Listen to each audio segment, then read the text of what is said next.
Hey dogs, this is Isaac here and welcome back to Isaac Reviews 2021. Before I start talking about the recently released Mortal Kombat movie from Warner Brothers and New Line Cinema, I want to point out that I've never played any of the games. I know how they work and some of the characters, but I've never made any time to play them. So this will be like Detective Pikachu, where it's my big introduction to a popular video game series that I've never played a game from. With that said, I watched Mortal Kombat on HBO Max recently and it was quite a mixed bag. There's definitely some good stuff in it, sure, but at the same time, it has quite a few problems that I'll be highlighting throughout this review. So, let's get started then, shall we?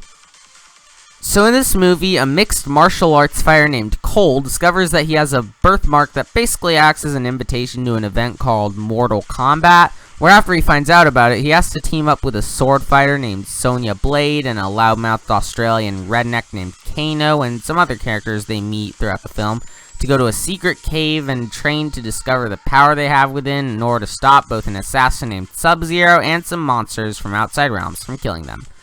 Well, I think I should start on a more positive note and say that this movie has some great action. Even for someone who hasn't played the games, I do know that they can get pretty bloody at times, and this is no exception, with almost any kind of fight between the characters having a crap ton of gore. And besides the blood and stuff, the action is still fun and engaging regardless of it. And the visuals and cinematography complement the action very well and make for the action to be as immersive and good looking as it is engaging.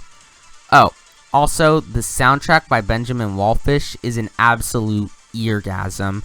I guess I should get started by saying that a lot of video game based movies are utilizing a lot of synth in their music nowadays. And I guess Wallfish caught on to this, and he went absolutely ham with the soundtrack. He delivered some great orchestrals and some epic synth undertones, giving off some very Tom Holkenborg-esque vibes. So yeah, the soundtrack and the action are pretty good, but with those positives aside, let's get into the negatives, because this movie it's pretty darn flawed if I do say so myself. One problem frequently pointed out about Mortal Kombat is the writing. Even though I haven't played the games and as such don't have too much added context aside from the fighting, I can agree that the screenplay is rather poor, with how its moderately long runtime of only 110 minutes can feel very rushed and also slow at times. A lot of scenes feel like they happen for no reason and are over too quick before more context can be given. The editing can be pretty weak at times, and the acting is a pretty mixed bag, with some actors like Hiroyuki Sanada as Scorpion giving pretty good performances for their respective characters, and others like Louis Tan having some rather weak performances. But in my mind, the worst part of the film would have to be the character of Kano. I hate him. He's an obnoxious, self-righteous asshole who spends all of his screen time being rude, ungrateful, and stubborn, and contributes nothing to the movie besides being a prick. So when they end up revealing that he's a bad guy, not only do I have to roll my eyes at the fact that this movie has a twist villain, and one that was very poorly done as well, but I also can't help but not be surprised he wasn't revealed to be a bad guy sooner, since he's been a horrible character for all of his time in the movie.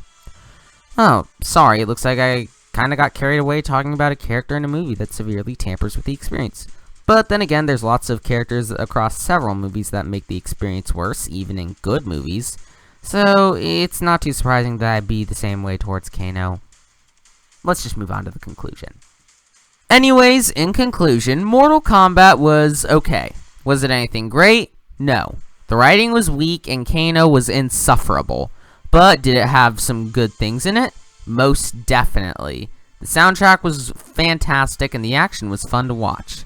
So if you're a fan of the games, then you might find more enjoyment out of this than I did, but I don't suggest getting your hopes up too high. If not, or you haven't played the games, you could potentially find enjoyment out of this, but if you want to watch it, I just recommend doing so on HBO Max so that you don't have to worry about wasting your money on the movie if you end up not liking it. As for me, my finishing move on this movie is going to be a 6 out of 10 rating and me wishing that it could have been better. Anyways, join me next week when we look at the Mitchells versus the Machines. I may not have been able to make the premiere, but I'm still planning to watch it on Netflix when it comes out. And I'm still remaining cautiously optimistic that it doesn't end up being a style over substance kind of movie. And After that, my review of Cruella is most likely to come out sometime after it, which I'm also cautiously optimistic for, as it looks a lot more interesting than the other Disney remakes, so I'm hoping it can be better than them. Anyways, this is my end of my review of Mortal Kombat. I hope you enjoyed it, and if you did, then I hope you will find it in your hearts to subscribe to my channel, turn on post notifications, and follow my other social medias linked in the description. See you all next time!